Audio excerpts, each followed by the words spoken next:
Oi, boa tarde, pessoal. Boa tarde a todos.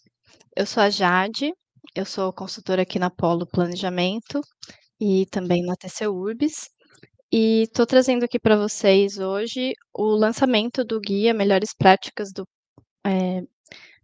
Melhores Práticas do Ciclismo Neerlandês. E hoje, né, no programa Conecta, a gente vai falar sobre essa publicação, que é um guia, um catálogo de experiências de cidades dos Países Baixos.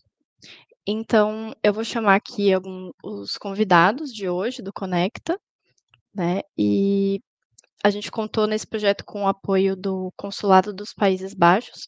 Então, eu vou chamar primeiro a Gabriela. Boa tarde, Gabriela. Boa tarde.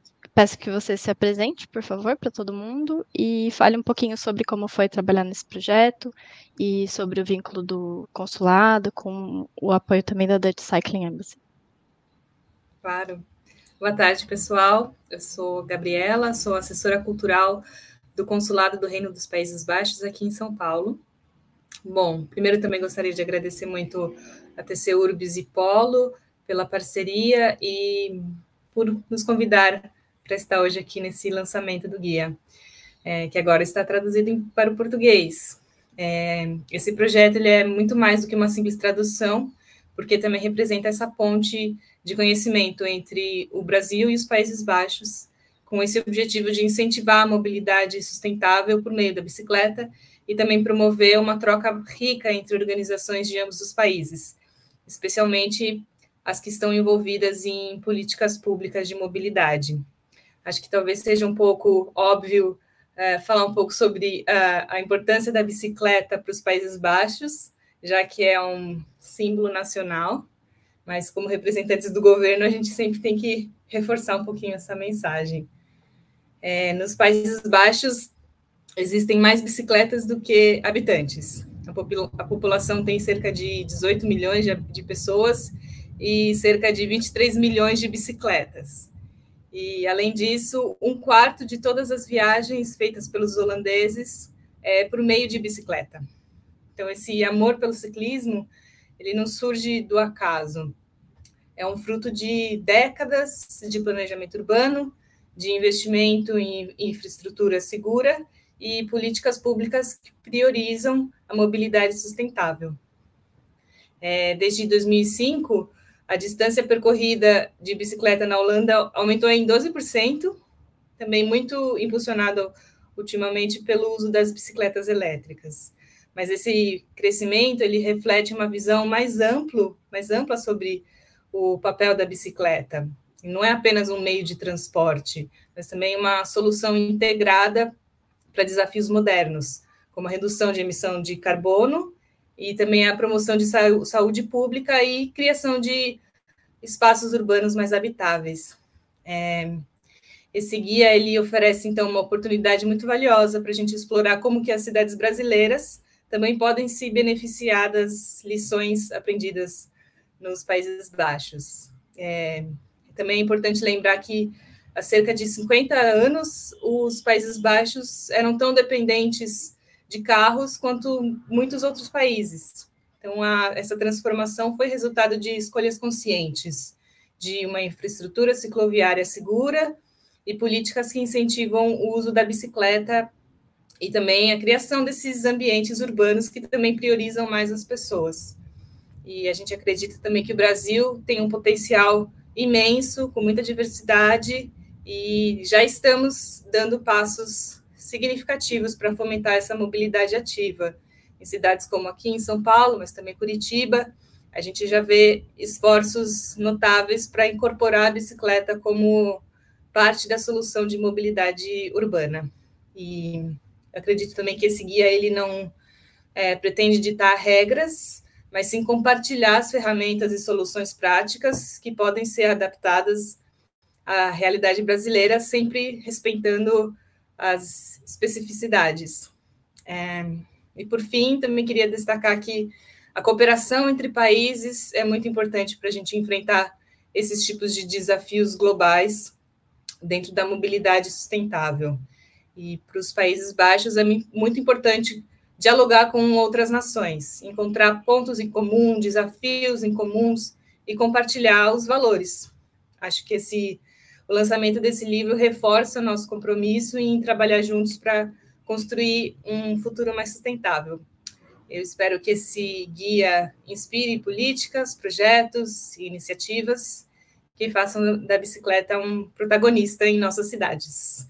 Muito obrigada pelo convite, também pela presença aqui nessa live, e obrigada também por acreditarem no poder transformador da mobilidade urbana. Obrigada, Jade. Obrigada a você, Gabriela, pela disponibilidade, pelas palavras aqui, né? Eu acho que a sua fala foi bem importante no sentido de introduzir o tema, né? Introduzir os assuntos que esse guia trata e a importância de ter esse material publicado em português também, né? Que foi o objetivo do nosso projeto aqui em conjunto. E agora eu vou chamar, obrigada mesmo, eu vou chamar os nossos outros convidados, que eu estou aqui com o Daniel Santini e com a Aida Pontes. Eu vou apresentar vocês, tá? Com licença. O Daniel, ele é mestre e doutorando pela Faculdade de Arquitetura e Urbanismo da Universidade de São Paulo.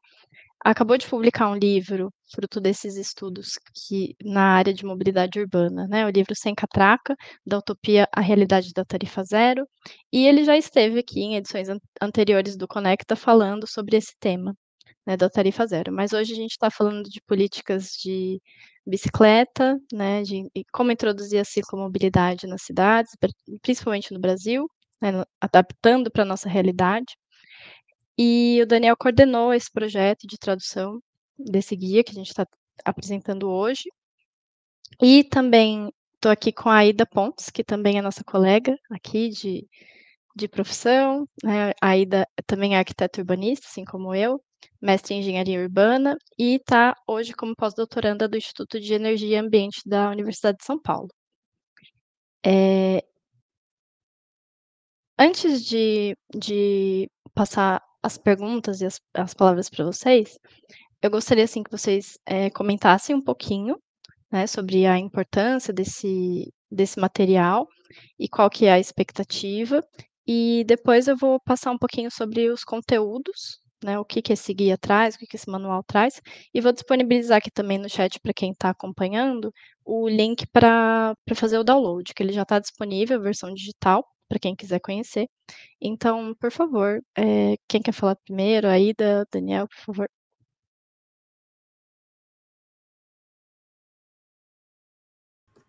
Pode começar, Daniel. Quer falar? Tá, eu posso começar com algumas considerações iniciais. Primeiro, agradecer aí essa mediação, Jade, acho que é incrível poder conversar sobre esse tema e participar de uma conversa qualificada, assim, tanto pelo grupo que está aqui, muito bom estar do lado da Aida, que está aí com uma experiência incrível sobre planejamento e que pode contribuir muito para refletir e pensar em como encontrar soluções para os nossos problemas nas nossas cidades, assim. Agradecer também a Gabriela, acho que a participação aí do consulado foi fantástica, a gente tem um diálogo aberto, muito franco, a experiência dos Países Baixos ela é muito inspiradora e tem tudo para ajudar a gente a pensar em soluções nossas. Tem um ponto que ela colocou que eu acho que é fundamental, que é mais do que trazer um manual de soluções prontas ou algo assim, é um material de referência. E aí a gente pensar numa perspectiva mais internacionalista do que colonialista, ou seja, a gente não está tentando buscar o conhecimento da Holanda e aplicar isso pura e simplesmente aqui. Eu acho que tem ali um processo que ele é muito político de transformação, e aí acompanhar e ver em detalhes como algumas coisas se deram. Recentemente, a Dutch Cycling Embassy divulgou um vídeo com a história da implementação de ciclovias na Holanda, aí, em Amsterdã, em outras cidades holandesas, e é incrível, porque tem muitas coincidências, assim. Eu não sei a gente vê aí desde comerciantes reclamando, teve episódios de comerciantes de rua assim, destruindo a infraestrutura cicloviária recém-implementada, e depois, aí, quando a coisa já estava consolidada, agradecendo loucamente, porque mudou toda a dinâmica. Assim. Eu fico pensando, especialmente nessa época do ano, onde a gente tem visto, e acho que essas últimas semanas do ano isso fica especialmente intenso, a gente tem visto o nosso trânsito colapsar mesmo, assim, as pessoas estão demorando horas para percorrer 5 quilômetros, sei lá, é uma coisa meio maluca que a gente está vivendo, e que é um problema, mas pode ser também uma oportunidade da gente parar e repensar um pouco como organizar a mobilidade das nossas cidades. A mobilidade ativa, ela pode e deve ter um papel chave aí para a gente transformar. O guia que foi traduzido, eu participei da coordenação, foi um trabalho que também participou o Thiago Gomes, a gente tem aí a Jade, claro, também a gente teve uma equipe que trabalhou conjuntamente. O guia ele traz muitas referências interessantes para a gente olhar e tentar imaginar soluções concretas para problemas que a gente está vivendo. Então, toda a parte de design, de desenho das ruas, de como você criar estruturas para reduzir a velocidade, acalmar o trânsito, como você criar aí soluções para as partes de conflitos, né? Tem um conceito que o guia apresenta que eu acho que é muito bom, uma rede de infraestrutura cicloviária, ela é tão forte quanto o elo mais forte, mais fraco dessa corrente. Então, você precisa resolver as intersecções, você precisa tentar pensar aí de maneira integrada, integral nos problemas, ou seja, tentar construir redes que elas sejam confortáveis e garantam uma segurança bastante adequada. Assim. Para o Brasil, acho que isso é especialmente importante para a gente superar, aí tem um conceito que eu gosto muito de mencionar, que é a mobilidade ativa compulsória. Tem uma parte da população que anda de bicicleta ou caminha não por opção, mas por falta de, por não ter dinheiro, por não ter recursos, por não poder pagar nem mesmo uma tarifa de ônibus, e aí acaba empurrada para essa mobilidade ativa. Não é isso que a gente quer. Eu acho que assim, a gente quer que garantir uma mobilidade ativa voluntária, que as pessoas optem por se deslocar com a energia do próprio corpo, porque é agradável fazer isso, porque a gente tem aí ruas arborizadas, ciclovias confortáveis, seguras, calçadas amplas, a gente tem aí espaços com boas soluções para o deslocamento. A ideia da publicação desse guia foi tentar contribuir um pouquinho com esse debate, tentar contribuir com referências que podem ser úteis para pensar em soluções para problemas que são nossos. De novo, não se trata de um manual, né, de soluções práticas prontas, mas é muito mais uma série de referências que podem ajudar a gente a imaginar nossas soluções. A gente tem que criar, construir, e aí eu já começo a passar a bola para a Aida, falando do planejamento cicloviário da USP, no qual ela trabalhou, acho que é uma boa referência para pensar. Eu faço essa provocação, porque eu acho que foi um processo incrível de participação também. Então, partindo dessa premissa, assim, eu estou falando da cidade universitária de São Paulo, onde ela foi uma das responsáveis aí por tratar do tema de mobilidade e conduzir um processo com muita sensibilidade, um processo de escuta. Eu convivi com ela minimamente que seja, mas vi a preocupação dela em tentar ali oferecer, imaginar e construir soluções adequadas, ouvindo as pessoas. Acho que essa é a base do que a gente está propondo. Assim. Por mais que seja um guia, um manual de boas práticas, não é um manual pronto, assim, uma fórmula, siga, primeiro construa A, depois construa B. Não, é muito mais o que é coerente também, e aí eu completo minha fala, com o trabalho da Dutch Cycling Embassy, que é uma organização muito viva, muito pouco quadrada, eu diria que eles não são quadrados, eles são coloridos e eles brincam com soluções, com linguagem, então é uma publicação muito agradável, espero que seja útil para muita gente aí, de gestores públicos a pesquisadores, a quem está trabalhando, pensando em soluções para a bicicleta e para organizações e movimentos sociais que estão brigando por cidades mais agradáveis para a gente viver. É isso. Obrigada, Daniel. Boa tarde.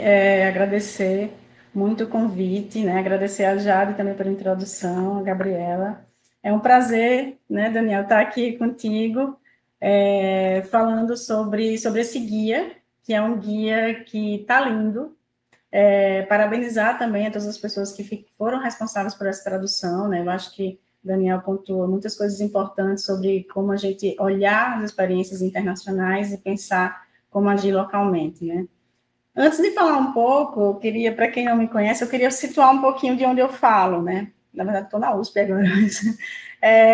E eu vou falar da USP, que Daniel me provocou em relação a isso, mas eu sou paraibana, eu sou arquiteta e urbanista, e eu fui fazer doutorado na Holanda, então eu morei 4 anos na Holanda. Então, esse guia, ele é muito lindo também nesse sentido, porque é um país que, de fato, inclusive eu quis fazer doutorado na Holanda porque eu queria morar num país onde a bicicleta fosse apenas o cotidiano, e não que fosse algo que a gente que precisasse responder perguntas. Eu já usava a bicicleta antes, eu comecei a usar a bicicleta no curso de arquitetura e urbanismo em João Pessoa, porque um clássico, né, o transporte público até hoje é deficitário, então de bicicleta era mais fácil, mais simples, mais prático.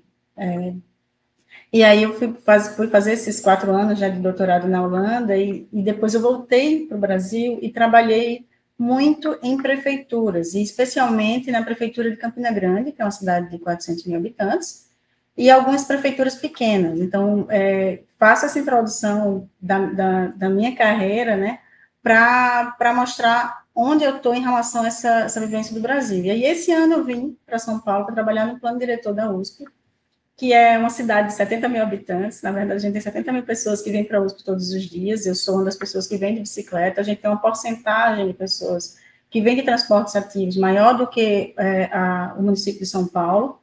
Então, a gente tem um oásis, assim, já de uma tendência a ter uma relação com o transporte ativo, né, que é mais próxima do que a média do município de São Paulo. E aí, esse guia, eu achei muito interessante esse guia. Eu trabalhei também, não só com planejamento urbano, mas com desenho urbano. E eu estou acostumada a ver guias que chegam e falam, a ciclovia tem que ter tanto de largura, né, a calçada. Então, a gente tem guias, muitos guias que falam de normativas, né, de desenho urbano, e esse guia, ele vem como realmente exemplos de soluções e variadas, e outras ações, além do desenho urbano, que é muito rico, como, por exemplo, ele trata da questão de gênero, ele trata da questão de sinalização, ele trata de políticas, né, não só do desenho urbano, para entender que incentivar o uso da bicicleta como meio de transporte, Gabriela introduziu bem, né, os benefícios, né, mas é um trabalho que ele não passa só pela educação, ele não passa só pelo desenho urbano, só pelo planejamento, mas que é interessante pensar em várias frentes. E é incontestável quanto a bicicleta precisa ainda ser dialogada no Brasil como um elemento, né? E aí eu trago esse Brasil, apesar de estar falando sobre São Paulo, eu trago também essa referência de outros Brasis, né? Do Brasil das cidades pequenas. A gente tem um Brasil de cidade pequena, onde a gente tem uma carência muito grande no poder público, a gente tem uma carência de técnicos capacitados no poder público, e isso repercute na política e também no desenho urbano que é feito nessas cidades. E aí esse guia, ele tem algo que é essencial, pensando principalmente nessas cidades menores que têm essa deficiência de informação técnica, que eu fico imaginando um prefeito, um secretário de uma cidade menor, sem tanta informação e sem tanta vivência, olhando esse guia e vendo soluções que são possíveis. São possíveis e ainda assim tem margem para pensar como é que essa solução pode ser adaptada para a realidade, para a infraestrutura urbana que existe na cidade, e todas as dinâmicas, porque, claro, as cidades holandesas são diferentes das nossas, mas, assim, não é o desenho em si, não é a estrutura viária em si, mas como a bicicleta, ela é vista, né, como ela é priorizada. Eu acho que a Holanda mais ensina como a bicicleta é priorizada. E tem um trecho do guia que fala assim, que a questão é não ter medo de experimentar. Os neerlandeses tentaram muitas coisas diferentes desde a década de 70. E eu acho que isso, para mim, uma frase assim, muito importante para a gente levar enquanto população, cidadão, enquanto prefeito, enquanto secretário, enquanto poder público, para a gente buscar experimentar qual é a solução do Brasil. Seja para São Paulo, seja para Campina Grande, seja para outra cidade de 20 mil habitantes, né? E aí eu queria falar dessa mobilidade, complementando um pouco o que Daniel falou, da mobilidade ativa compulsória. Eu gosto muito de trazer esse dado, que é, na Holanda e em Copenhague, por exemplo, a gente tem em torno de 40% Copenhague principalmente, 40% dos deslocamentos são feitos de bicicleta e 4% a pé. De um modo geral, no Brasil, a gente tem o oposto. A gente tem 40% das pessoas andando a pé e 4%, São Paulo é menos, mas 4% de bicicleta. E a gente não tem dados sobre como as pessoas caminham. A gente não sabe se essas pessoas fazem 10 minutos de caminhada, ou 1 hora de caminhada, ou com quem, qual gênero.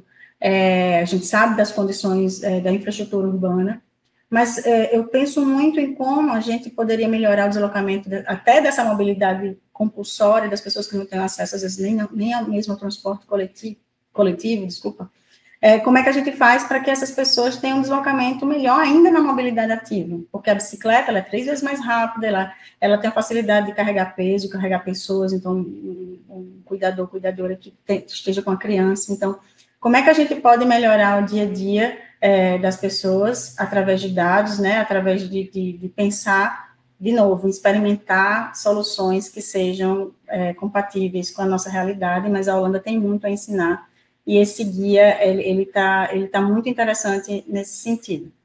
Aí eu queria trazer, tô trazendo algumas coisas para a gente pensar aqui. Tem uma coisa muito interessante que eu sempre me lembro de quando eu morei lá na Holanda, que eu tinha algumas amigas, coincidentes são todas mulheres, não é tanto tão coincidência, então, como eu falei, o guia traz a questão de gênero, e elas não sabiam andar de bicicleta quando foram morar na Holanda, né? Eu conheço várias pessoas no Brasil que não andam de bicicleta e tá tudo bem. Mas lá elas se sentiram, assim, tão instigadas a aprender a andar de bicicleta, que elas foram andar de bicicleta. Hoje elas andam de bicicleta, compraram bicicleta, porque é tudo tão mais fácil de bicicleta, que a pessoa não se questiona em relação a isso. Então, eu fico pensando muito em como a gente pode, né, dentro das nossas estruturas, fazer com que as pessoas queiram, as pessoas se sintam convidadas, confortáveis para andar de bicicleta nas nossas cidades, arborização, segurança viária, né, e o guia, ele traz todos esses elementos que a gente precisa pensar e refletir sobre como a gente melhora a nossa política no Brasil.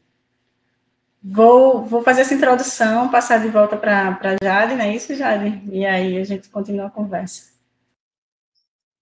Muito obrigada por essa introdução, né, do tema. E eu acho que, assim, as pessoas devem estar curiosas para saber o conteúdo desse guia, né? Não sei quem já teve a oportunidade de baixar o livro, então eu trouxe uma breve apresentação, né, para explicitar aqui o conteúdo, o que tem, quais são os tópicos que são tratados nesse guia. E vou projetar aqui para vocês e depois a gente responde algumas perguntas. Algumas pessoas estão acompanhando a gente ao vivo aqui, então quem tiver perguntas para fazer, a gente vai acompanhando aqui no chat também. Deixa eu só projetar aqui a minha tela, só um minuto.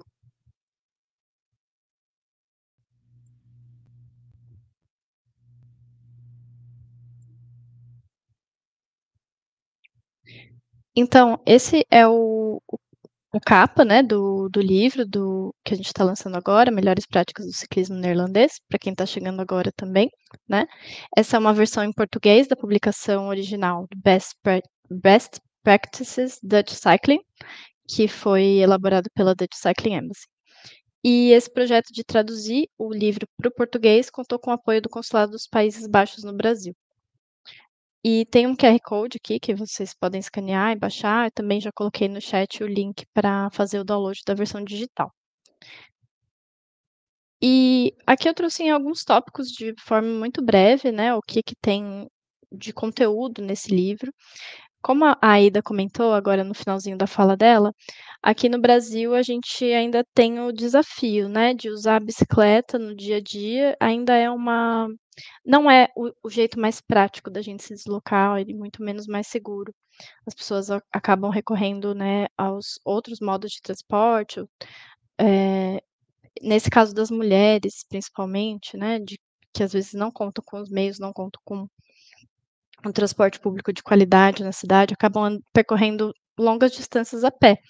Então, acho que um dos processos que esse guia explica, né, é justamente essa caminhada, esse processo histórico de como que os Países Baixos conseguiram fazer uma mudança, né, incluir a bicicleta na cidade como uma solução, como uma resposta das crises que foram enfrentadas desde a década de 70, com a crise dos combustíveis e de segurança nas ruas, né, que nessa época, com o aumento dos motorizados, as mortes no trânsito aumentaram muito, e esse é um problema que a gente enfrenta muito até hoje aqui nas cidades brasileiras, tem crescido cada vez mais. E mais recentemente a crise da Covid, né, do coronavírus, que trouxe também um outro olhar para a cidade, uma outra forma de habitar nas cidades, e a bicicleta veio também como uma solução.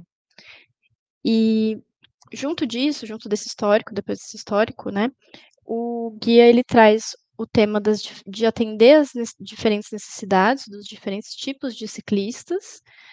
Lá nos Países Baixos, já é uma coisa que está incluída na cultura, todo mundo usa bicicleta, porque é mais fácil, é mais prático, mais econômico também, tem todos os benefícios incluídos. E aí, depois a gente parte para o conteúdo de exemplos de soluções. Então são reunidas algumas experiências, né, alguns conteúdos que mostram como são tratadas as conexões, as soluções de infraestrutura mesmo, né, e as conexões entre cidades. Então tem vários exemplos de projeto mesmo, e de como que essa rede ela é pensada de uma forma integrada. Esse item de planejamento da rede, né, traz a questão dos níveis de infraestrutura e também de programas de incentivo. Os programas de incentivo e de benefício de saúde, de inclusão da bicicleta também na educação, dos impactos e benefícios na economia e inclusão social. Depois a gente tem alguns outros tópicos, informação e inovação, a importância de usar dados, né, na fala de vocês, também na fala dos convidados, a gente ainda não tem conhecimento sobre os modos ativos de transporte, quem que usa, como que são os hábitos de quem usa a bicicleta e o deslocamento a pé, né, a gente ainda tem uma deficiência aqui nas cidades brasileiras de conhecer essas necessidades. Então, trazer os dados e a inovação para olhar para isso é bem importante para fomentar políticas públicas nesse aspecto da mobilidade sustentável. Campanhas de treinamento e educação também são importantes como medida de incentivo.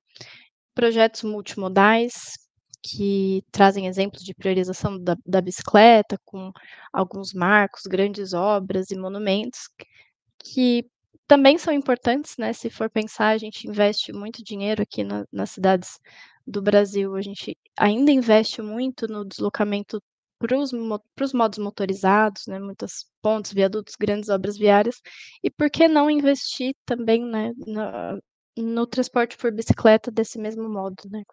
Com esse mesmo grau de importância.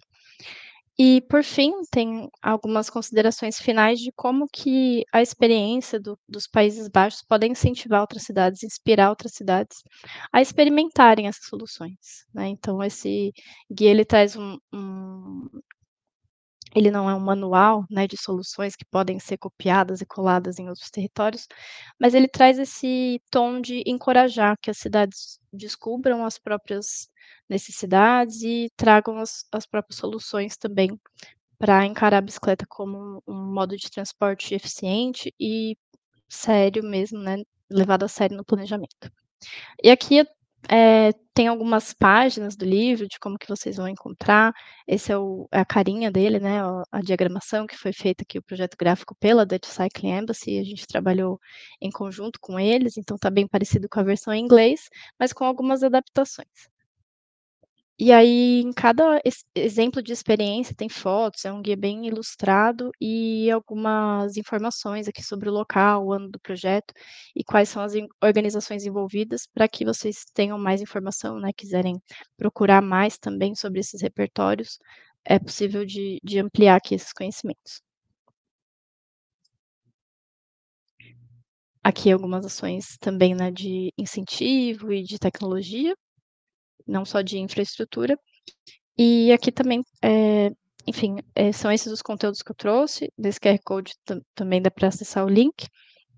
Aqui tem o meu e-mail, se alguém quiser entrar em contato depois, pedir a publicação, ou quiser tratar mais sobre esse tema, eu estou à disposição. E antes de devolver a palavra para os convidados, eu também gostaria de mostrar um vídeo de um depoimento da Shelley, que é lá da equipe da Dutch Cycling Embassy. A gente se encontrou no evento que foi feito o lançamento do Paranabici, que foi um evento presencial, um seminário sobre ciclomobilidade e cicloturismo, e ela gravou um vídeo de depoimento para a gente aqui. Ela não pôde estar presente, porque a gente não tem o recurso da tradução, mas a gente fez um vídeo legendado e eu vou mostrar aqui para vocês.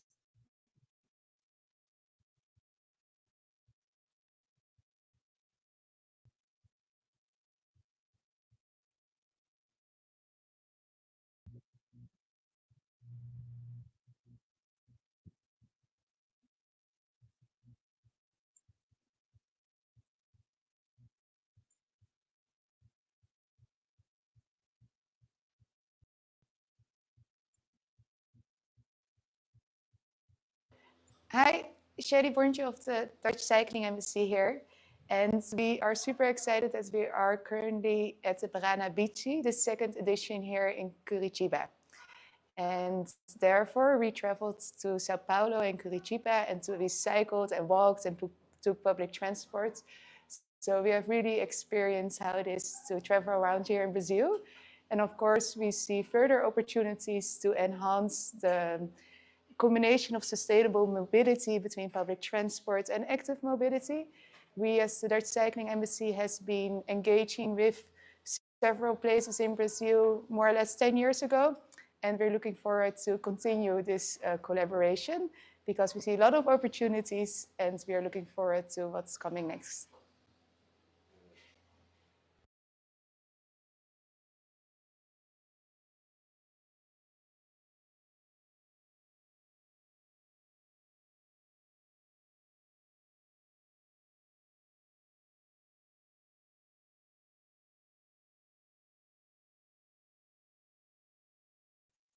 Bom, trazendo vocês de volta, esse foi o agradecimento da Shelley, lá da Dutch Cycling Embassy. E esses foram os conteúdos, né? Espero que tenha dado para ter uma visão geral do que esse livro trata, do quais soluções são trazidas aqui no tema. E eu gostaria de continuar o papo aqui com o Daniel, com a Ida, né? Aproveitar a presença aqui de vocês, para que a gente fale um pouquinho mais sobre, principalmente, os diferentes perfis, né, de pessoas que podem usar a bicicleta, porque acho que a gente tem algumas resistências importantes aqui no Brasil quando a gente vai falar de incluir a bicicleta como meio eficiente de transporte, que muitas pessoas pensam que é para poucos, né, que não é para todo mundo o deslocamento por bicicleta. Então, essa mudança de olhar que as iniciativas lá dos Países Baixos trazem, né, a gente tem a questão do clima também, que é cada vez mais evidente. Lá eles têm um clima muito diferente daqui também, mas que acaba se tornando um desafio menor se você tem o conforto, se você tem a condição, se você tem um estacionamento seguro para deixar sua bicicleta. Então, eu acho que a gente pode falar um pouquinho dessas diferenças, né, que existem entre os dois países e de como que a gente pode enfrentar os desafios que a gente ainda tem aqui nas cidades brasileiras. Quer ir primeiro agora? Ida? Não? Pode ir. Tá bom. Bom, retomando aqui, acho que é muito boa a tua apresentação, já de só fazer esse breve comentário. Você fez um apanhado geral do que é a publicação, e isso é muito legal, porque dá uma base para a gente conversar. Eu pedalo há mais de 15 anos agora, acho que em São Paulo, com alguma regularidade e contra todas as... contra a corrente, vai, por assim dizer. Então, desde gente que fala, não dá para pedalar em São Paulo, não dá para... é impossível, até uma constante aí de desafios a serem superados, vai. E acho que a gente tem que olhar as coisas com muita calma. Então, primeira coisa, dá para pedalar. Tá? Eu acho que é algo que, mesmo na época que São Paulo não tinha uma infraestrutura básica, eu comecei a pedalar, não tinha ciclovia na Paulista, não tinha ciclovia em um monte de lugares, ainda assim dá para fazer, e dá para fazer isso com segurança. Acho que cabe aí ter uma série de cuidados, até cuidados pessoais, que vão muito além do uso do capacete. Então, tem um bom debate aí sobre capacete, tem que usar capacete ou não. Para mim, é muito mais importante você se manter longe de veículos rápidos e veículos grandes do que usar o capacete. Não desmerecendo, eu pedalo com capacete, mas tem uma série de cuidados a serem colocados. Tem questões que levantam que, poxa vida, tem muito morro aqui, ou é muito quente, ou é muito frio. Sempre vai ter aí um desafio a ser superado, e acho que cada cidade, cada localidade tem as suas questões a enfrentar. Mas a gente tem infinitos exemplos de cidades montanhosas, de cidades com uma geografia mais complexa, que conseguiram estruturar redes de ciclovias e criar aí uma comunidade de pessoas que pedalam com regularidade. Você tem países muito, muito frios, onde pedalar é uma constante. Tem gente que sai para pedalar na neve, assim, em condições hostis. Você tem lugares muito quentes, igualmente, que dá para pedalar. Então, tem uma série de microtecnologias ou microsoluções que a gente vai encontrando. Pedalar sem mochila, por exemplo, você favorece uma ventilação natural do corpo, e você consegue aí parar de transpirar com muita facilidade, você consegue aproveitar o vento que a bicicleta provoca. Assim. Tem uma série de coisas que acho que é necessário a gente considerar. É óbvio que tem desafios que são mais sérios. Então, o fato das nossas cidades no Brasil estarem formatadas para os carros, e mais que isso, estarem sendo reformadas para facilitar e aprimorar a velocidade no trânsito, isso é algo que a gente deve endereçar e ter atenção. Eu estou falando de estarem sendo formatadas, eu estou falando de soluções como, por exemplo, fazer a curva, quando um carro faz a curva, a intersecção entre uma rua e outra, em vez dela ser quadradinha assim, fazer curva para facilitar a velocidade do carro. Tem uma série de micromudanças que estão acontecendo nas nossas cidades para incentivar ou facilitar que os carros fluam com mais velocidade. E isso é muito grave, assim. No contexto que a gente está vivendo, com o aumento de mortes no trânsito, isso deveria estar sendo endereçado com muita atenção, assim. Eu acho que esse talvez seja o principal ponto a considerar. Tem mais gente aí brigando por isso. Eu estou vendo aqui no nosso chat o Gustavo Barros, do Instituto Cordial, o Ricardo Machado, da Ciclocidade. A Ciclocidade tem todo um trabalho lindo de advocacy em defesa da vida no trânsito. Tem agora um PL que está sendo discutido na Câmara dos Deputados para a redução das velocidades no trânsito. Então, você tem uma série de iniciativas e cuidados aí para a gente considerar daqui para frente. Mas, sempre com isso em mente, dá para pedalar, e, na verdade, o que é impossível, o que é inviável, é a gente tentar se deslocar do jeito que a gente tem se deslocado nas cidades, assim, sem inverter essa ordem de prioridades, onde você tenta formatar a cidade para que todo mundo ande de carro e ninguém anda. Simplesmente você tem um colapso aí da mobilidade. Aí, é óbvio, dá para pensar, é necessário pensar em soluções integradas. Mobilidade ativa, ela vem também com o fortalecimento do transporte coletivo. O jeito mais eficiente de se transportar milhares de pessoas para lá e para cá em longas distâncias é o transporte sobre trilhos, depois o transporte rodoviário coletivo. Mas você tem que pensar o sim de maneira integrada, mesmo para pensar em política cicloviária. Não dá para separar as coisas. A gente tem que rever algumas prioridades para usar o espaço urbano de maneira mais adequada. Não sei se eu respondi a tua pergunta ou se eu me perdi completamente, Jade, mas tem uma série de considerações aí para a gente tentar, enfim, imaginar, pensar em cima. Obrigada, Daniel. Acho que respondeu sim, deu boas dicas para a gente continuar aqui nossa conversa. E acho que é importante dizer também que nós três estamos em São Paulo aqui hoje, né? E muitas vezes a gente acaba pensando aqui na cidade muito pensando nessa escala, né, de cidade de São Paulo. Agora no mês de dezembro, a cidade está batendo recordes de trânsito, de congestionamentos, né, como sempre. São Paulo também está à frente nesses números. Mas, pensando em outras cidades médias, cidades pequenas, cidades menores, em que muitas vezes já tem a cultura, né, de deslocamento por bicicleta, mas as pessoas acabam migrando para o carro ou para a moto, por ser modos mais convenientes e até ter uma questão de conforto, né. Como que a gente traz esse desafio também para cidades pequenas? Eu acho que a Aida comentou sobre o campus da cidade universitária, da Universidade de São Paulo, que é como se fosse uma pequena cidade, né, ela tem que se resolver ali dentro dela, mas tem toda uma integração com o resto da cidade, né, que é necessária. Então, eu gostaria de falar também sobre essa diferença de escalas, né, as cidades lá nos Países Baixos também são menores, também não se comparam, assim, com uma escala das nossas capitais, e acho que essa é uma diferença importante também, para a gente comentar. Aida, posso te dar esse desafio de responder? Sim, obrigada, Jade. Antes de eu te responder, Daniel falou uma coisa que é bem interessante, que é as pessoas falam no clima, as pessoas falam no relevo, eu acho que não importa a cidade, seja no Brasil, seja fora. As pessoas vão falar do clima e do relevo. Como o Daniel bem colocou, a gente tem cidades, muitas vezes na Holanda mesmo, frio demais. Na verdade, lá no verão, as pessoas usam mais a bicicleta do que no inverno. Porque o inverno, às vezes, é tão rigoroso que dói estar no espaço público. Às vezes, dói mesmo, assim.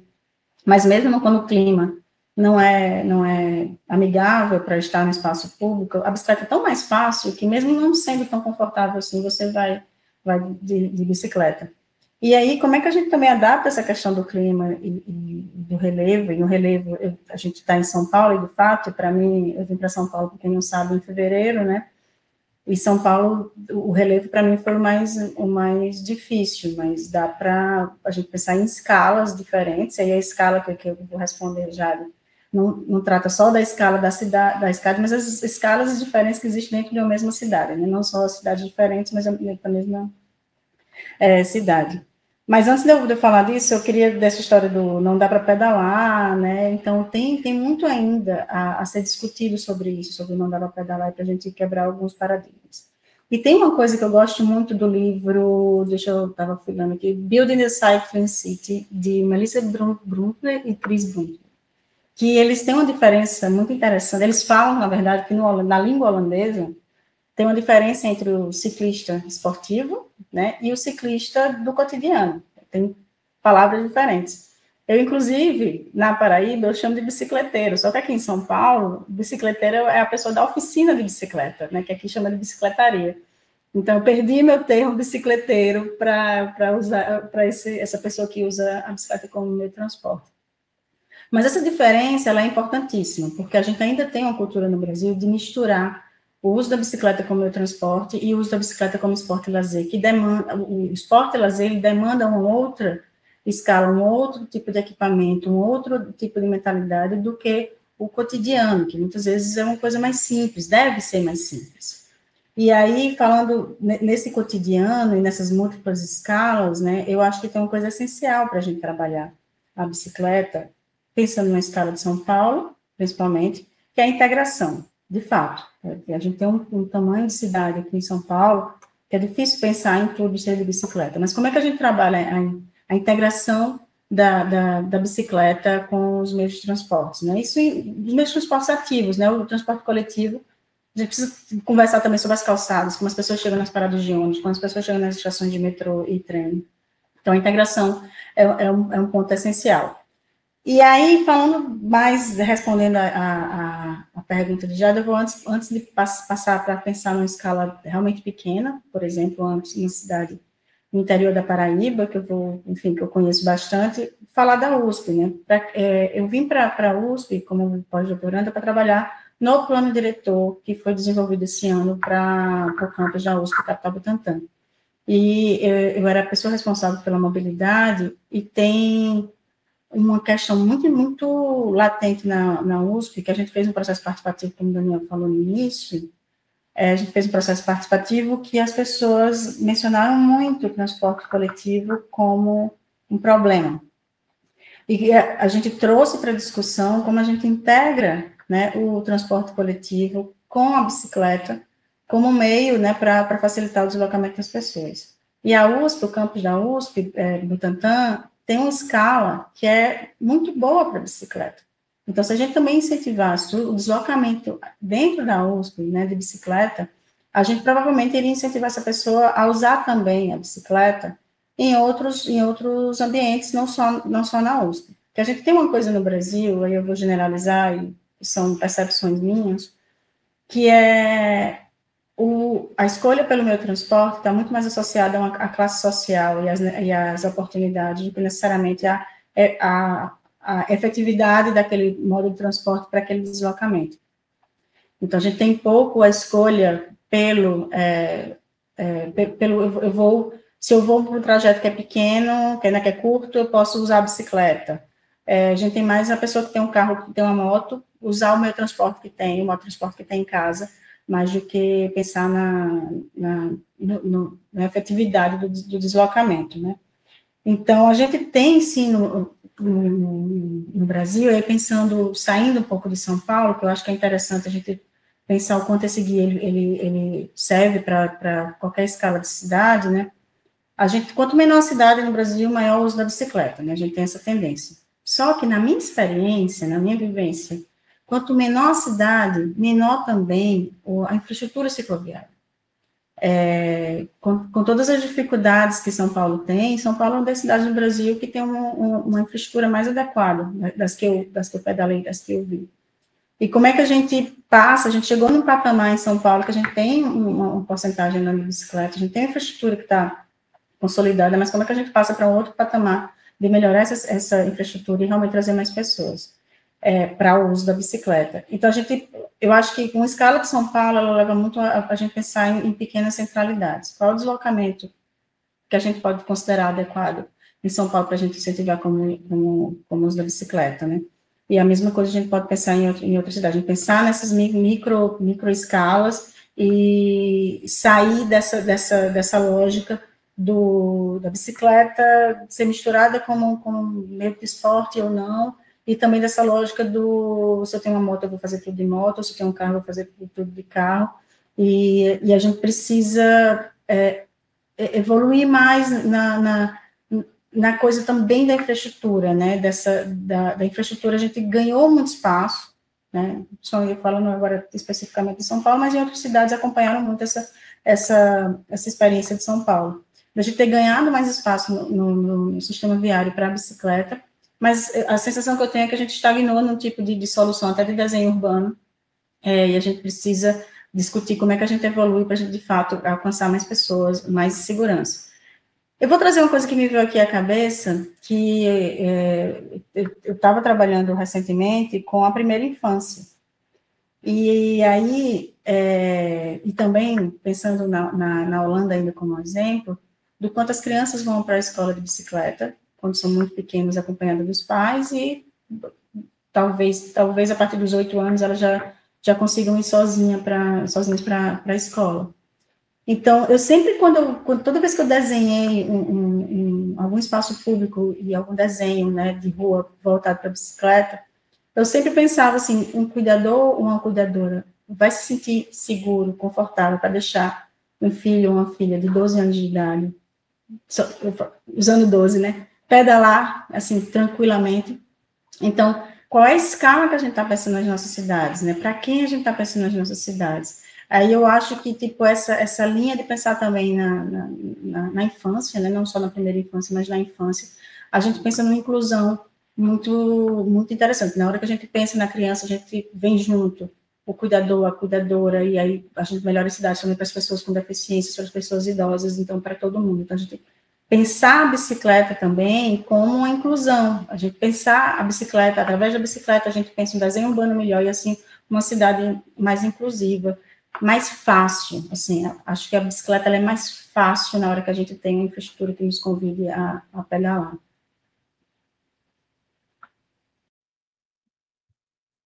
Muito boas colocações. Acho que é um ponto importante realmente, né, de pensar numa infraestrutura que sirva para todas as pessoas, desde crianças, desde jovens até pessoas de idade que queiram usar a bicicleta nos seus deslocamentos diários, né. Às vezes a pessoa precisa ir num destino que não é tão distante ali, e aí poderia, ao invés de usar o carro, né, deixar o carro em casa, deixar a moto em casa e substituir pela bicicleta. Aqui nos comentários, o Ricardo comentou que um outro fato importante é a desigualdade social que temos aqui na mobilidade das cidades. E aí a gente estava tentando falar um pouco, né, de escalas de cidade, da realidade que é um pouco diferente, onde tem menos população, cidades são menores, mas tem também menos infraestrutura. E o que a gente com certeza tem em todas as cidades, né, do Brasil é a divisão, né, do território, com a desigualdade social, com essas diferenças que a gente tem expressas no nosso território.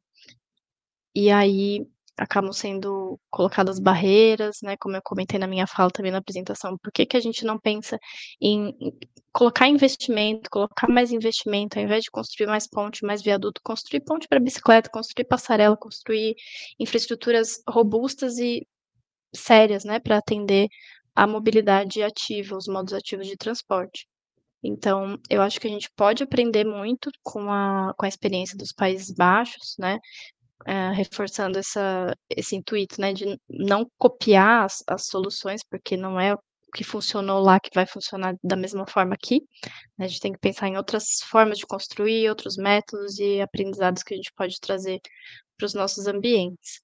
Então, já, assim, encaminhando para o final, eu vou fazer mais uma rodadinha aqui com vocês, acho que o Daniel pode comentar primeiro, e a Ida, e aí a gente se despede já, que já estamos chegando em 1 hora de transmissão. Tudo bem para vocês? Mas se quiserem continuar, a gente continua mais um pouquinho. E quem quiser mandar mais alguma pergunta também, talvez a gente possa colocar aqui. Vamos lá, rodada final.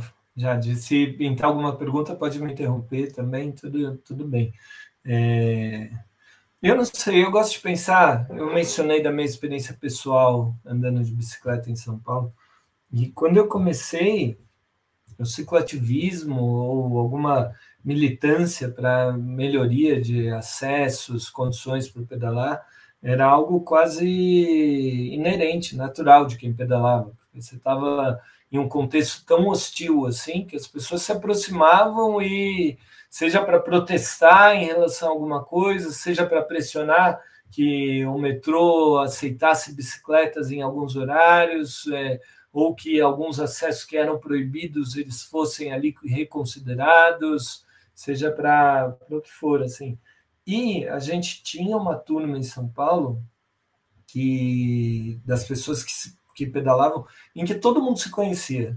Era muito interessante, assim, mesmo quem não se conhecia diretamente, tinha uma cumplicidade no olhar, assim, quando você se cruzava, você via alguém que passava muitas vezes na semana no mesmo caminho, tinha algumas rotinas ali e aí sempre era um olhar cúmplice, aquela buzinadinha, o tlim-tlim que você fazia e uma troca de sorriso, alguma coisa assim. E hoje, em São Paulo, eu pedalo e, assim, a maioria das pessoas que eu vejo eu nunca vi na vida. Isso é lindo, assim, é muito maluco o jeito como a coisa evoluiu. Eu, às vezes, eu mantenho a minha disposição em cumprimentar, em sorrir, em trocar um olhar cúmplice, mas muitas vezes eu já nem sou mais recebido nisso, assim. A pessoa fala, acho que deve pensar que maluco, o cara pedala sorrindo, ou que estranho, esse cara tá me acenando aqui, mas eu mantenho um pouco isso, eu fico feliz em não conhecer tanta gente, porque há um tempo atrás, uma década atrás, a ideia de que era impossível pedalar em São Paulo era muito mais forte, muito mais comum. Então, por mais que nesses últimos anos, nesse período mais recente, a gente está vivendo aí um contexto ainda mais hostil, e cabe destacar isso, acho que os últimos 2, 3 anos, eles foram especialmente graves para quem acredita em mobilidade humana na cidade de São Paulo, assim, a gente viu um aumento muito, muito indecente do número de mortes de motoqueiros. A gente vê aí um contexto em que a sinalização, os semáforos, as luzes, elas são quase como se elas fossem luzinhas de Natal hoje, assim. Tanto os motoqueiros quanto os motoristas passam sem nem olhar para o lado, assim. Tem uma leniência do poder público, uma falta de sensação de ordem pública mínima, assim, no trânsito. Em outras áreas, eu acho que até tem outras abordagens, mas você tem uma omissão do poder público muito grave, e isso está sendo pago com vidas humanas, o que não deveria ser aceito de nenhuma maneira, assim.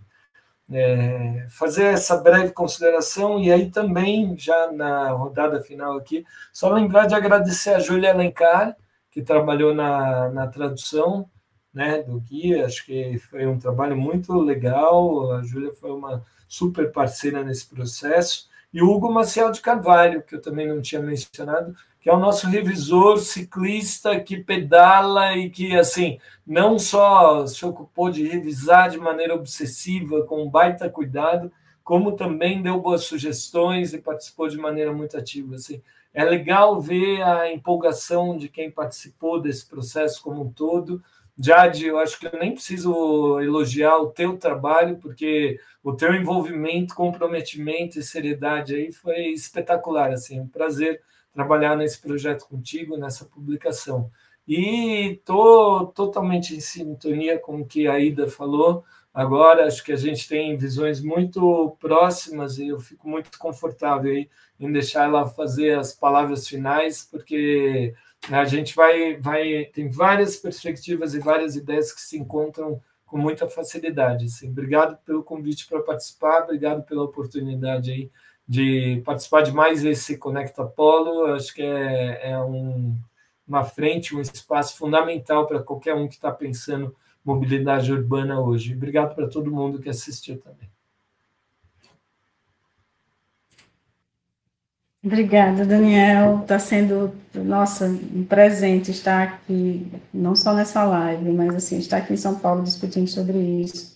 Eu queria aproveitar para pontuar, né, Ricardo comentou das desigualdades, de fato, Ricardo, quando eu falo de São Paulo, tem muito São Paulo que eu vivo e eu não conheço ainda muito São Paulo, mas eu acho que essa diferença eu tentei trazer, quando a gente traz também cidades pequenas, estados diferentes, nessa diferença a gente precisa sempre considerar, né, dessas desigualdades que existem, e eu acho que imaginar que São Paulo tem tanto a melhorar ainda, mas é um dos melhores exemplos que a gente tem no Brasil, dá margem para a gente pensar em muita coisa, e pensar em soluções que a gente pode ter, né.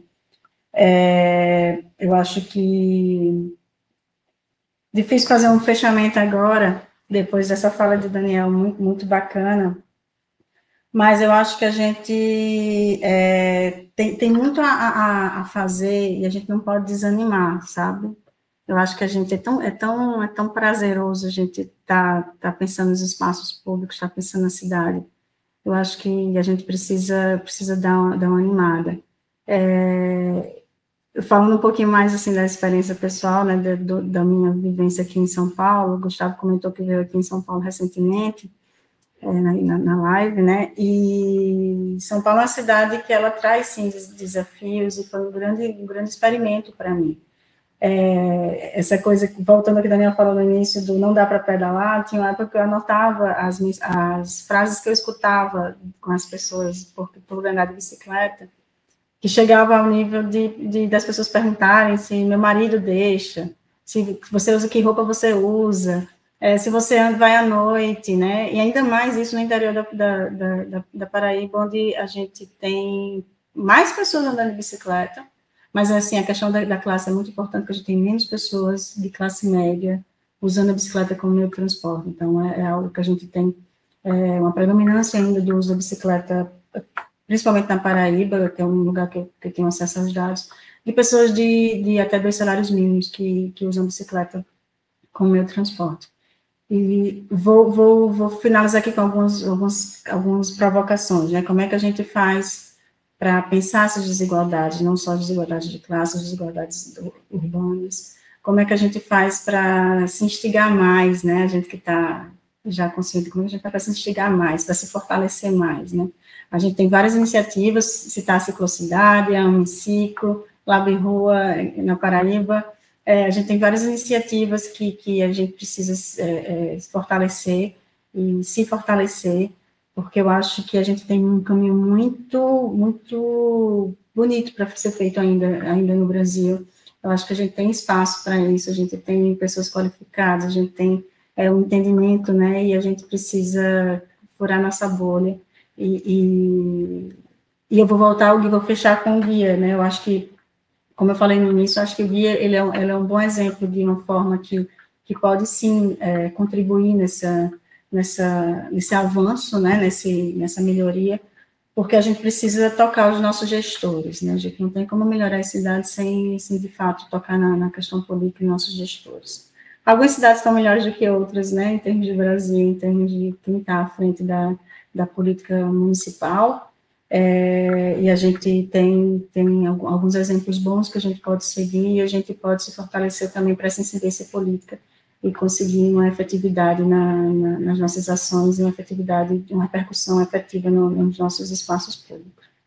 Por fim, eu queria parabenizar demais o trabalho de vocês, Daniel, Jade, o pessoal da Apolo, todo mundo que foi envolvido nesse guia.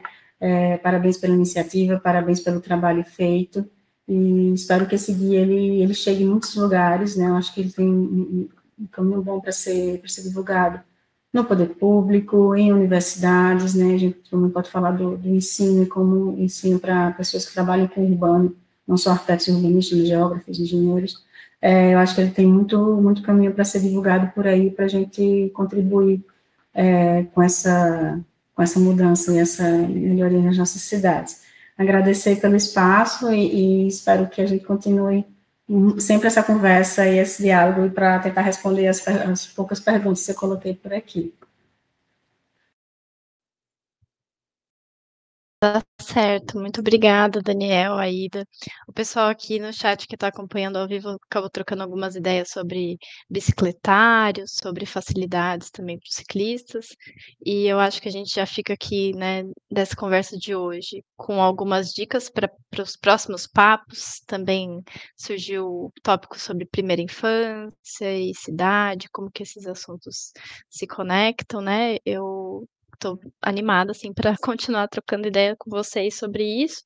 Agradeço a disponibilidade e também, né, não posso deixar de agradecer os meus colegas da Apolo, da TC Urbis, que atuaram aqui junto comigo nesse projeto, toda a equipe do Consulado dos Países Baixos, nossa equipe internacional, da Dutch Cycling Embassy também, que se envolveu e comprou a ideia, né, e apoiou a gente ao longo desse processo.